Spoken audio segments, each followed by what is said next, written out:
दोधर चलाएको बस्तीहरूमा गएर अन्तिममा पनि मैले अघि पनि भने नक्कली सबै हट्नुपर्छ, त्यो ठाउँहरू बस्ती पनि हट्नुपर्छ।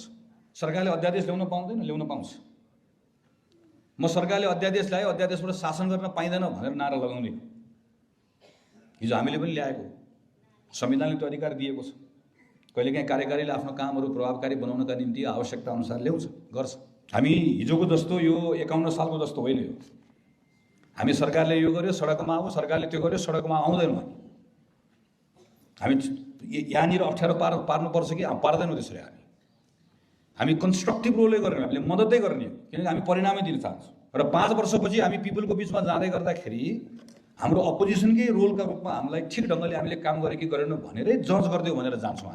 हामी सरकारलाई मद्दत गर्न चाहिरहेका छौँ, तर प्रायोरिटिज ठिक गर्नु पऱ्यो भन्ने कुरा हो। सरकार तपाईँहरूले सञ्चालन गर्ने हो, हामीले तपाईँहरूलाई मद्दत गर्ने हो।